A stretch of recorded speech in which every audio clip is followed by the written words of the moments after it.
하나님 말씀 보겠습니다. 오늘은 에베소서 5장 8절부터 14절에 있는 말씀, 신약 315페이지에 있는 말씀입니다. 에베소서 5장 8절부터 14절에 있는 말씀을 교독하도록 하겠습니다. 8절 먼저 읽어드리겠습니다. 너희가 전에는 어둠이더니 이제는 주 안에서 빛이라. 빛의 자녀들처럼 행하라.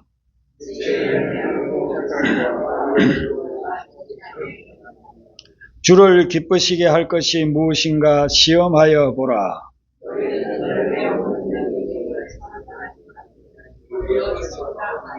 그들이 은밀히 행하는 것들은 말하기도 부끄러운 것들이라.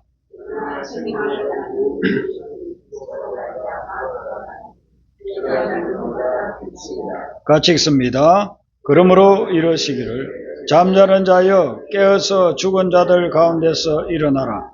그리스도께서 너희에게 비추이시리라 하셨느니라. 아멘.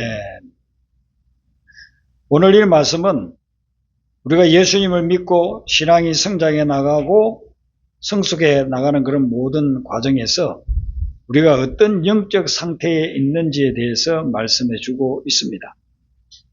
8절에 보면 너희가 전에는 어둠이더니 했습니다. 여기서 전에는 예수님 믿기 전을 이야기합니다. 하나님 만나기 전을 이야기합니다. 그때는 어둠에 있었다는 겁니다. 그때도 LED 전등이 있었고 그때도 햇빛이 있었지만은 영적으로 보면 우리는 어둠에 속해 있었다라고 이야기합니다. 두 눈을 멀쩡하게 뜨고 있는데도 영적인 세계는 전혀 모르고 그렇게 살아갔다 하는 것입니다. 영적으로 보면 예수님 만나기 전에 우리는 오리무중에 갇혀 있고 캄캄한 동굴 속에 들어가 있는 것과 마찬가지입니다. 그 영적 어둠 거기에 속해서 살아가면 어떤 현상이 일어나느냐 하면은 분별을 하지를 못합니다. 선과 악에 대해서 분별을 하지를 못합니다. 선이 무엇인지 악이 무엇인지 분별이 안 되어서 선한 것을 악이라고 하고 내 기준으로 봐가지고 악한 것도 어떤 데는 선이 되기도 하고 그렇게 살아가는 겁니다. 영적 어두움에 갇혀 있기 때문에 영적 세계가 보이지를 않는 겁니다. 예수님 만나기 전에 사울이라고 하는 바울이 바로 그런 사람이었습니다. 바울이 이제 이름이 바뀌어서 바울이 되었고 그전에는 사울이라고 했잖아요. 이 사울은 많이 배운 사람이에요. 똑똑합니다. 유식한 사람이에요. 종교 생활도 열심히 해서 종교 전문가인 바리새파에 속한 사람이었습니다. 율법에 대해서는 아주 전문가였습니다. 그 나름대로는 구약의 하나님을 잘 믿는다고 생각했습니다. 그런데 바울은 선과 악을 분별을 못했습니다.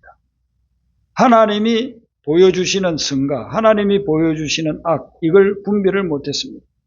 그래서 그 나름대로는 하나님을 기쁘게 한다고 일을 했는데 그것 때문에 하나님이 너무너무 슬퍼했습니다.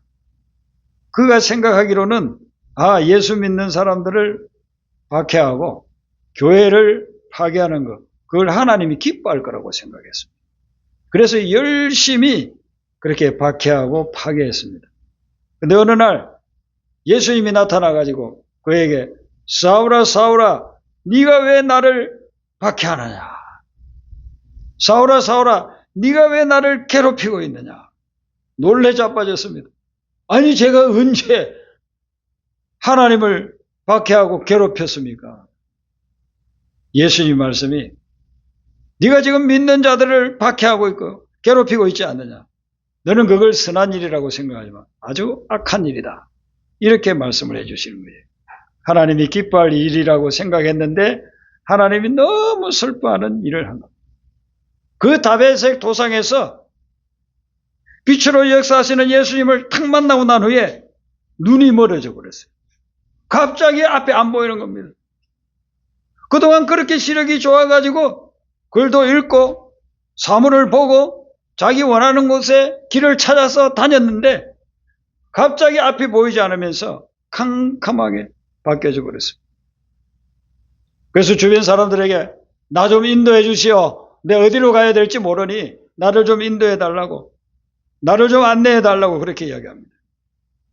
여러분, 이것은 당시 바울의 영적 상태를 보여주고 있는 것입니다. 두 눈은 멀쩡한데 자기는 모든 걸 잘 보고 있다고 생각하는데, 자기는 종교적으로 아주 분별력이 있는 사람이라고 생각하는데 실제로는 영적으로는 어둠에 갇혀 있다 하는 것을 보여줍니다. 그래서 그가 교회를 핍박하고 예수님의 마음을 아프게 한 것입니다. 영적으로 어두움 속에 있으면 그런 현상이 드러나게 되는 것입니다. 영적으로 어둠에 있으면 또 다른 현상이 나타나는데 11절에 보니까 열매 없는 어둠의 일이라 그렇게 이야기합니다. 영적 어둠에 빠져 있으면 뭔가를 열심히 하는데 열매가 없어요. 열매를 맺기는 맺는데 독한 열매, 악한 열매만 맺습니다.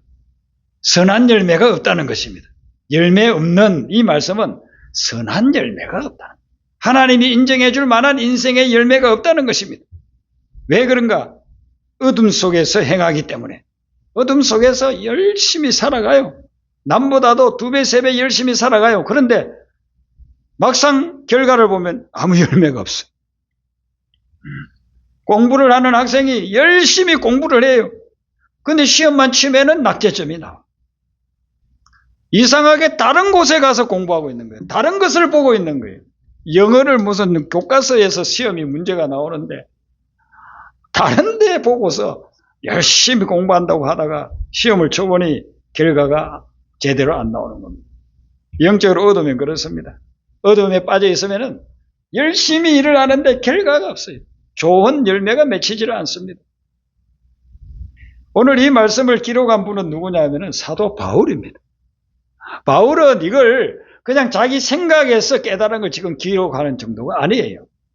자기가 실제로 체험한 것을 기록을 하고 있는 것입니다. 자기가 예수님 만나기 전에 영적인 어둠 속에 있을 때에는 열심히 했는데 열매 없는 일을 하고 있었다. 열매 없는 그런 삶을 살았다는 것입니다. 우리도 이제 인생을 살 만큼 이제 사신 분들은 이렇게 한번 뒤를 돌아볼 수 있지 않아요? 그렇게 했을 때 내가 도대체 무엇을 열매를 맺혔는가? 어떤 결실을 지금 내가 맺고 있는가? 이렇게 우리가 점검을 해볼 기회가 되지 않았습니까? 더 특별히 가을에는 올 한 해를 내가 어떻게 살아왔는가? 이거 좀 점검해 봐야 되지 않겠습니까? 그렇게 봤을 때에 이 선한 열매가 없다고 한다면 그것은 이유는 다른 것이 아니고 내가 어둠에 속해서 살았기 때문에 그런 것입니다. 어둠에 속해 있는 자에게는 선한 열매가 없다는 것입니다. 여러분, 선한 열매가 아니면은 그거는 독한 열매, 악한 열매인데 숲속에서 사는 짐승들이 독초를 먹으면은요 피를 토하면서 쓰러집니다. 네. 독초를 대부분의 풀들이 좋은 풀이에요. 또 열매들도 좋은 열매들이에요. 그런데 독초를 먹었다든지 독한 열매를 먹게 되면요 피를 토하면서 쓰러집니다. 우리가 삶을 살아오면서 열매들을 많이 맺었는데 그게 내 자신에게만 있을 수도 있지만 주변에도 그 열매가 나타나잖아요.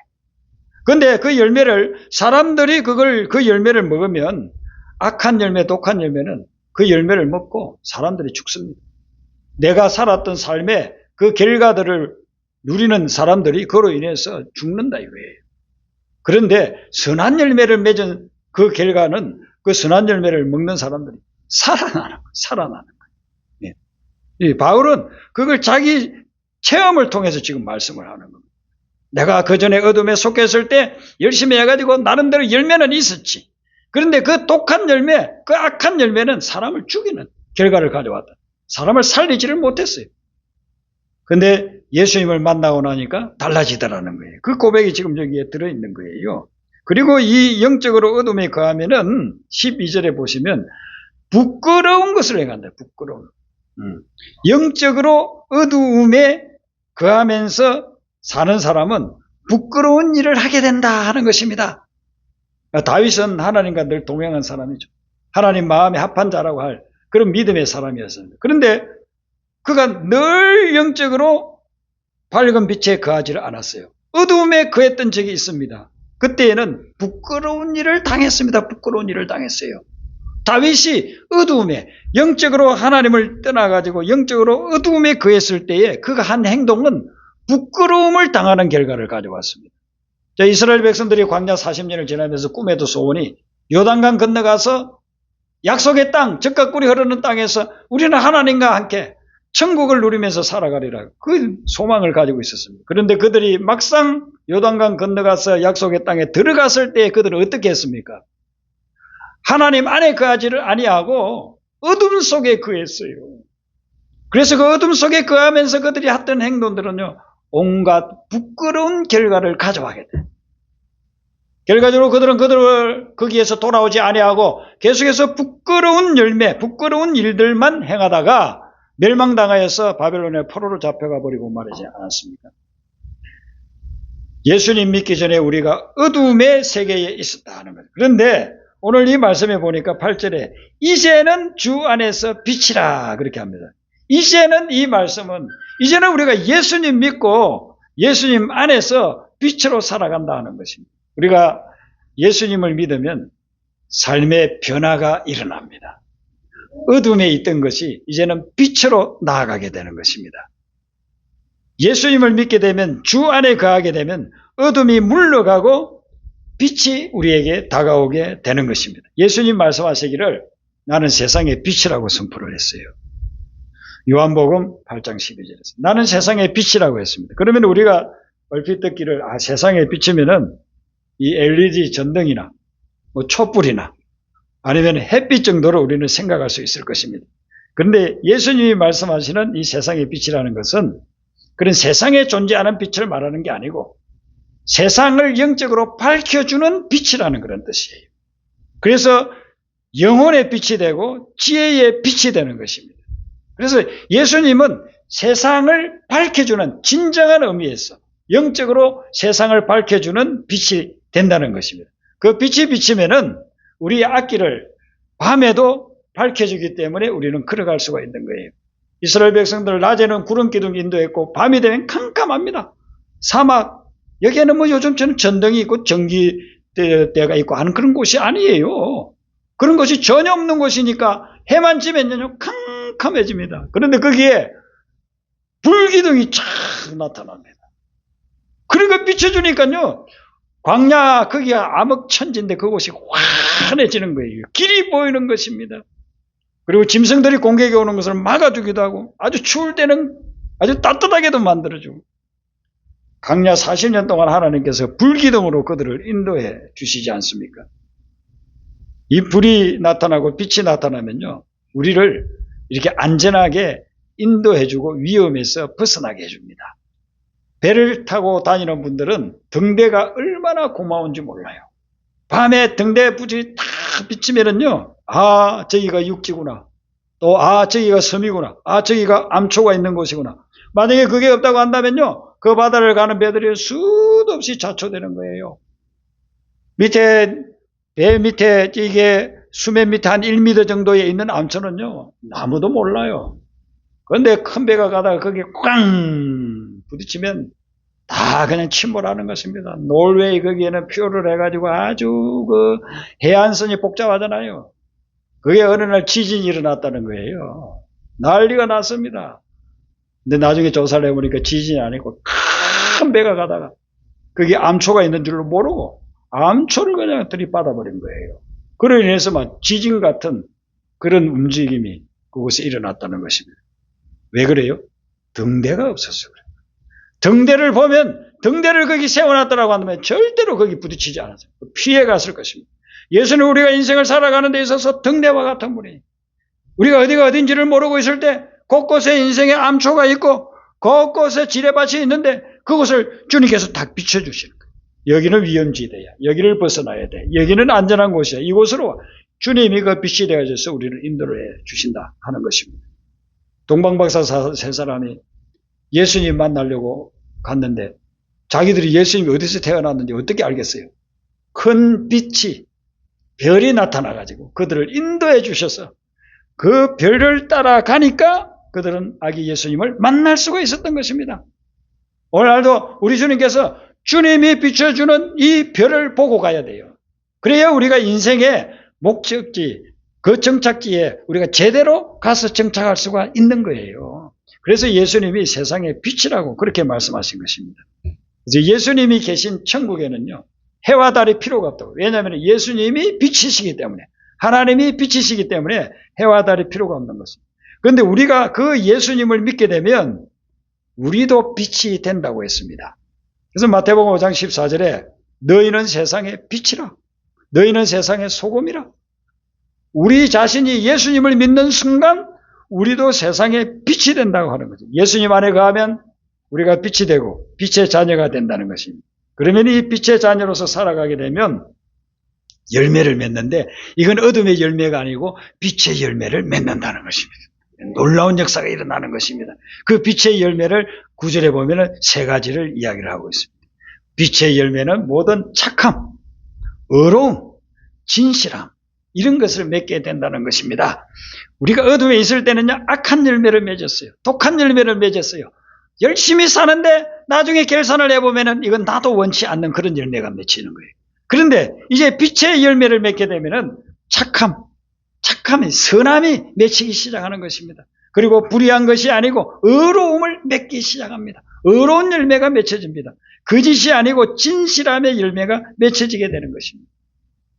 그래서 이 빛의 자녀가 되면 빛의 자녀의 특징은 뭐냐면은 하나님이 기뻐하실 일을 하게 된다는 것입니다. 내가 기뻐하는 것이 아니에요.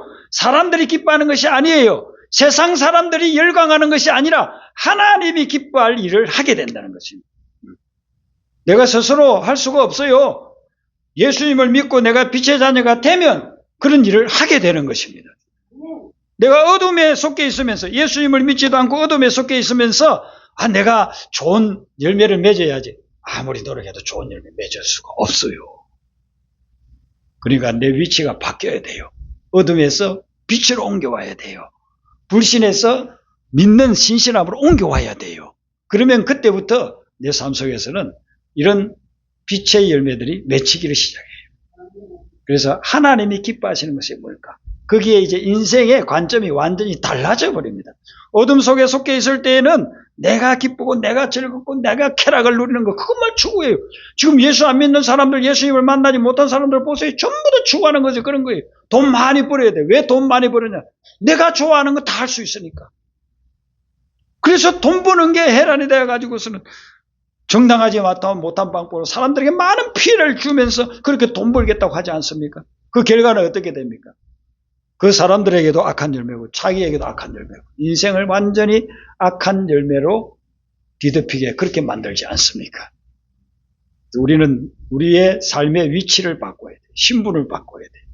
예수 믿기 전에 어둠의 세계에 소속된 자가 아니라, 어둠의 자녀가 아니라 예수님을 믿음으로 말미암아 빛의 자녀로 변화될 때, 그때부터 우리의 삶에는 놀라운 빛의 열매가 맺히게 될 줄로 믿습니다.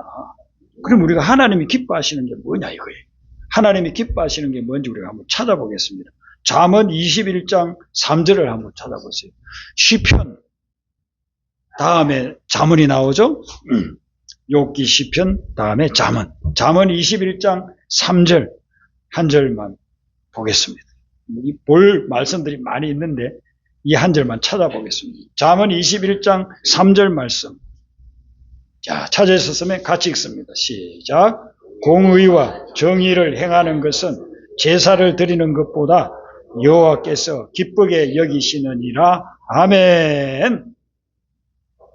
자, 하나님이 기뻐하신다는 게 뭔지 그것을 분명하게 이야기를 해줍니다. 공의와 정의를 행하는 것이 제사 드리는 것보다 기뻐요. 개척교회는 사람이 적잖아요. 사람들 많은 데 가야 제가 장사를 할 수 있어요. 그래서 장사하기 위해서 그 교회를 간다고 그러더라고요. 그럼 예수님 안 만났죠. 예수님 만났으면 그렇게 이야기하지 않죠. 오히려 예수님을 만났다면 개척교회 올 거예요. 60년대, 70년대에는요, 이게 신앙 있는 사람들이 다 개척교회를 갔어요. 교회를 세우고, 교회를 영혼들을 구원하고, 하나님이 원하는 기뻐하는 이걸 하기 위해서 다 개척교회로 와요. 지금은 개척교회 안 와요. 개척교회 오질 않습니다. 큰 교회에서 가만히 있으면 시스템 잘 돼 있고, 뭐. 그리고 뭐, 가수 뺨치는 사람들 와서 특송하면은 그거 더 듣고, 프로그램 많고, 뭐 어떤 교회는 보면은 가수들 불러다가 막 그 저녁에 그런 쇼를 합니다. 그래서 그 얼마나 드느냐는 거 5천만 원 듭니다. 세상에 작은 교회 1년 예산을 하룻밤에 가수들 모아가지고 그게 막 공연하고 그렇게 하면서 5천만 원 쓰고 그래서 또 전도 안 돼요. 그래서 사람들이 좋아하니까 교회 안 나올 사람들이 누구 가수가 왔다니까 그 교회를 오는 거예요. 그래서 그걸 통해서 또 교회를 오는 사람도 있다고 그래요. 그렇게 여러분 예수님을 만나지 않으면 세속적인 것을 가지고서 예수님께 나와가지고 예수님 믿는 척 한단 말이죠. 교회가 생명력을 잃어버리면 척 하면서 예배 드리는 사람들이 늘어나게 돼요. 교회가 생명력이 없으면 그렇게 돼요. 하나님이 기뻐하는 것이 뭐냐면 공의와 정의를 행하는 것입니다. 그런 행식적으로 내가 인간적인 어떤 즐거움을 갖기 위해서 제사 드리는 것이 아니라 정말 하나님 앞에서 공의와 정의로 행하는 그걸 하나님이 기뻐하신다 하는 것입니다. 공의와 정의는 비슷한 말인데 정의는 우리가 익숙하지만 공의는 교회 와야 아마 들을 거예요. 공의는 이건 두 가지 단어가 합친 거죠. 공평이라는 말하고 정의라는 말이 합친 겁니다. 근데 그 공평이나 정의는 무슨 기준? 하나님 기준에서 볼 때. 하나님 기준에서 볼 때 공평하고 정의롭게 사는 사람, 행하는 사람, 그렇게 믿는 사람, 그 사람을 하나님이 기뻐하신다. 빛의 자녀가 되어야만 우리는 이렇게 하나님이 기뻐하는 일을 할 수가 있다는 거예요. 그 다음에 이제 읽지는 않겠습니다만 제가 대신 읽어드리겠는데 미가서 6장 8절에는 이렇게 말씀해요. 여호와께서 구하시는 것이 뭐냐 이거예요. 하나님이 우리를 향해서 구하시는 것이 뭐냐면 오직 이래서 오직 이것을 구한다는 거예요. 정의를 행하며 인자를 사랑하며 겸손하게 내 하나님과 함께 행하는 것이 아니냐. 세 가지 이야기예요. 잠언 21장 3절에서는 한 가지 이야기했죠. 공의와 정의 한 가지를 이야기했는데 미가서 6장 8절에는 두 가지를 덧붙입니다. 두 번째가 뭐냐면 인자를 사랑한다는 거예요. 여기 인자라고 하는 것은 신약에서 나오는 인자하고 다른 말이에요. 신약에서는 예수님 자신을 이야기해서 인자가 말하노니 인자가 어떻게 될 거다. 그렇게 그때 인자는 사람의 아들, son of man이에요. 사람의 아들이라는 그런 뜻이에요. 그런데 여기 미가서 6장 8절에서 인자라고 하는 것은 뭐냐면은 한결같은 사랑, 인자하신 분 할 때 그 인자예요. 한결같은 사랑, 신실한 사랑을 이야기하는 것입니다. 하나님께서 이제 공의와 정의를 행하는 걸 기뻐하시면서 두 번째는 뭐냐면은 사랑으로 살아가는 삶, 그것을 하나님이 너무너무 기뻐하신다는 거예요. 하나님을 사랑하고 이웃을 사랑하는 그런 사람을 보면 하나님 너무너무 기뻐가지고 너무너무 내가 기쁘다. 그리고 겸손하게 내 하나님과 함께 행하는 것, 이걸 뭐라고 합니까? 우리가 흔히 말하는 동행, 하나님과 동행하는 것, 그걸 너무너무 기뻐한다는 거예요. 여러분, 요셉은 엄청난 축복을 받았는데 왜 그런 축복을 받았는가? 그 원인이 뭐냐면요, 하나님과 함께, 하나님과 동행한 거예요. 형들이 자기를 팔아도 하나님과 동행해. 하나님과 함께. 사람들이 자기를 오해해가지고 감옥에 집어넣어도 함께. 하나님하고 함께. 사람들이 약속하지고 놓고 지키지도 않고 그렇게 해도 하나님과 함께. 그걸 너무 하나님이 기뻐해가지고 요셉을 그렇게 위대한 인물로 만들어주신 거란 말이죠. 이번 한 주간의 삶을 살면서도 여러분들이 겸손하게 하나님과 동행하시기를 바랍니다. 그걸 하나님이 너무너무 기뻐하신다는 거예요. 그래서 노아를 보니까 노아가 뭐 있습니까? 아무것도 없는데도 하나님과 함께하고 하나님과 동행하니까 너무너무 기뻐가지고 그 대홍수에서 노아를 살려주고 노아뿐만 아니라 노아 때문에 자기 가족들까지 다 살려주시지 않습니다. 에녹도 뭐 가진 것도 없고 뭐 내놓을 것도 없는 사람이지만 하나님과 동행했기 때문에 죽음을 보지 않고 성취하지 않습니다. 주 예수와 동행하니 그 어디나 하늘나라가 되는 줄로 믿습니다. 주 예수와 동행. 그리고 이제 신약에 와보면은요, 요 세 가지 외에 하나님이 기뻐하시는 게 또 한 가지가 있는데 그건 뭐냐면 영혼이 구원받고 하나님께로 돌아올 때 하나님이 기뻐하신다는 거예요. 여러분들이 누가복음 15장을 읽어보면 거기에 비유 세 가지가 나와요. 잃은 양 비유가 나오고 잃은 드라크마 비유가 나오고 잃은 아들의 비유가 나오잖아요. 여기 다 공통점이 잃었다가 찾았다는 것입니다. 그리고 그게 핵심은 뭐냐면은 잃은 영혼이 다시 하나님을 찾고 하나님께 돌아온 것을 이야기하는 거예요. 100마리의 양이 있는데 그 중에 한 마리를 잃어버리면은 목자는 99마리를 우리에 남겨두고 이 골짜기 저 산허리를 다니면서 그 잃은 양을 찾아온다는 거예요. 찾아오면 너무너무 기뻐가지고 양 한 마리 가격보다도 몇 배나 되는 잔치를 베풀어. 아이고, 이 잃었던 양을 내가 찾았다고. 잔치를, 그게 하나님의 마음이라는 거예요. 그래서 잃어버린 한 영혼이 주님께 돌아오면 이제 뭐 회개할 필요가 없는 99명의 의인들보다도 하나님 더 기뻐한다는 거예요. 이런 설교를 이제 듣는다든지 또 이런 성경 말씀을 읽으면 신앙생활 오래 한 분들은 좀 섭섭해 하시더라고, 어떤 분은.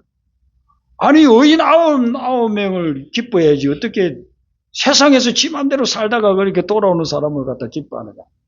여러분, 의인 99명도 그 99명도 이전에 이런 양이었을 때가 있었어요. 그 사람들 돌아올 때는 하나님이 똑같이 그렇게 기뻐해 줬어요. 네. 그래서 지금은 하나님하고 같이 지내면서 늘 기뻐하니까 이런 양이 돌아오게 될 때, 죽었던 영혼이 살아서 돌아오게 될 때 하나님은 너무너무 기뻐하신다는 거예요. 탕자의 비유가 이제 그 다음에 나오잖아요. 마지막으로 나오는데 이 탕자가 아버지 거 가져가가지고 다 써버리고 탕자가 그냥 창녀들하고 놀다가 완전히 그냥 거지가 돼가지고 돌아왔잖아요. 근데 아버지는 그렇게 해가지고 돌아오는 탕자를 달려가서 끌어안아요. 그리고 좋은 옷을 입혀주고 송아지를 잡아가지고 잔치를 베풀어 줍니다. 그래서 너무너무 기뻤어. 동네 사람들 다 불러가지고 잔치를 베푸는 거예요. 큰아들이 와가지고 도대체 어떻게 된 거냐. 아버지를 따지는 겁니다. 아버지 이럴 수 있습니까? 저는 아버지를 한 번도 떠난 적이 없고 아버지 모시고 아버지 원하는 대로 아버지 재산, 아버지 농사 짓는 거, 양 키우는 거 다 저거 하면서 이렇게 지내오잖아요. 그런데 내 친구들하고 놀아라고 파티하라고 염소 새끼 한 마리라도 잡아준 적이 있습니까? 그런데 아버지 재산을 3분의 1이나 가져가가지고 딱 허랑방탕하게 쓰고 그냥 온갖 세상 죄 다 짓다가 돌아온 이 둘째 동생 전 녀석을 위해서 어떻게 이렇게 그 좋은 송아지를 갖다 잡아가지고 소보다도 송아지 고기가 더 맛있잖아요. 송아지 잡아가지고 그 맛있는 고기를 해서 이렇게 잔치를 베풉니까? 그때 아버지가 뭐라고 하느냐 하면은 누가복음 15장 32절에 네 동생은 죽었다가 살아났으며 잃었다가 얻었기로 우리가 즐거워하는 것이 마땅하다. 죽었다가 살아나고 잃었다가 얻었다는 거예요.